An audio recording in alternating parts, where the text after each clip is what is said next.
Ini adalah pengalaman gua kencing di mobil. Gua nggak tahu sih ini karena kebanyakan minum atau gimana. Tapi gue itu dari zaman sekolah itu sering banget izin ke toilet. Dan ini gue beneran ke toilet ya, nggak kayak teman-teman gua yang izinnya ke toilet tapi malah nyasar ke warnet. Cuma nih guys, saking seringnya gua kencing waktu kecil guys, emak gua tuh sampai siapin botol aqua kosong di mobil. Jadi kalau gua kebelet kencing, tinggal buka botolnya, buka celana, masukin naga gua ke botolnya, terus nyembur deh.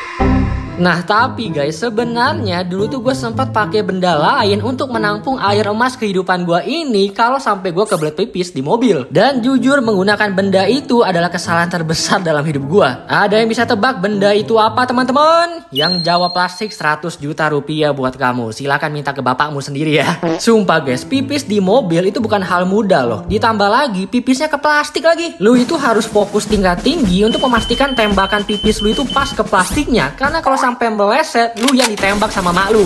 Apalagi nih guys, kalau ada tanjakan.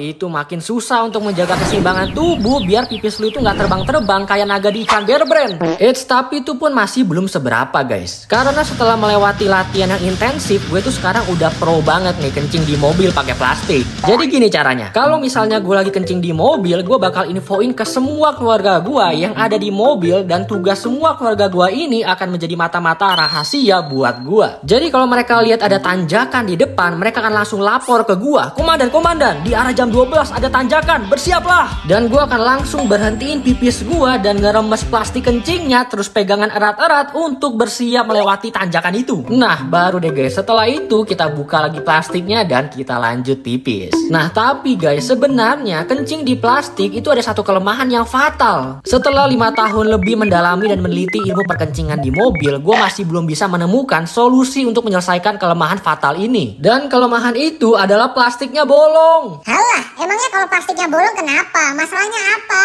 Diam kau Gen Z. Gue juga Gen Z. Gini guys, kan gue udah ceritain tadi nih kalau gue pakai plastik ini untuk menampung air kehidupan gue yang berharga ini kan. Nah, apa yang terjadi kalau plastiknya bolong teman-teman? Ya bocor lah. Pernah sekali kejadian pas gue pipis di mobil pakai plastik, itu plastiknya ternyata bocor. Dan lu tahu apa? Karena panik, salah satu kakak gua itu nampung air emas kehidupan gua pakai tangannya, cok. Gila, gua nggak tahu waktu itu dia mikir apa, tapi dengan sigap dan tangkas dia langsung ulurkan tangannya dan tutupin bagian bolong di plastiknya. Jangan tanya gua deh, tangan dia baunya kayak apa, kan tanya sendiri aja sama dia ya. Pasti kalian ada yang sok tahu nih dan bilang, ya tinggal cek aja plastiknya sebelum lu pipisin, ada bolong atau enggak. Nah, kira gue nggak bisa mikir. Lu kira gue nggak kepikiran? Iya sih, gue nggak kepikiran. Tapi mak gue kepikiran. Dan makanya dulu setiap gue mau kencing di mobil, gue tuh cek dulu tuh plastiknya. Tapi itu percuma guys. Karena kalaupun itu plastik ada bolong, itu nggak kelihatan, cok. Lu coba deh sekarang ambil plastik kresek di rumah lu, terus lu terawang ada bolong apa kagak. Gue jamin nggak kelihatan. Ya kecuali bolongnya gede, beda cerita lah itu anjir. Nah makanya guys, gue ganti dari pakai kantong plastik jadi pakai botol air mineral. Soalnya kemungkinan botol air mineral untuk bocor kan hampir 0%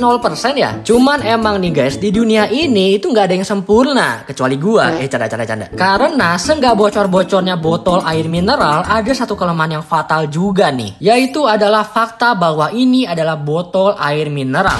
Lah maksudnya? Iya, sabar gue jelasin. Sesuai yang gue bilang guys, kelemahan dari pipis di botol air mineral adalah fakta bahwa ini adalah botol air mineral yang fungsinya untuk apa teman-teman? Minum. Dan sebagai masyarakat Indonesia yang baik dan budiman, kita tuh nggak boleh buang sampah sembarangan. Maka dari itu, botol yang bekas gue isi dengan air kehidupan ini harus kita simpan dulu di mobil setelah kita pakai. Dan gue yakin nih guys, kita semua kalau lagi di mobil pasti apa? Tidur, betul. Lu pernah kebayang gak sih, lu lagi tidur di mobil, terus tiba-tiba pas kebangun, pastinya kan lu masih setengah sadar dan ngumpulin nyawa dong. Dan saat lu ngumpulin nyawa ini, tiba-tiba lu ngerasa tenggorokan lu tuh kering. Sudah pasti dong, lu cari botol air mineral di sekitar lu, terus lu buka dan lu minum. Tapi kok rasanya agak beda ya? Lah ini kan pipis gua. Canda ya guys. Untungnya hal itu nggak pernah terjadi kok sama gua. Karena warna air mineral sama air kehidupan gue itu lumayan beda kok guys. Jadi gua masih bisa gua bedain kok. Tapi guys, kadang gue tuh lupa untuk buang botol yang berisi air kehidupan gua ini. Jadi bisa aja suatu hari gua duduk di mobil, terus gua ngeliat ada botol yang berisi air kehidupan yang warnanya udah berubah jadi emas kecoklatan. Terus gua baru inget, lah ini kan kencing gua minggu lalu.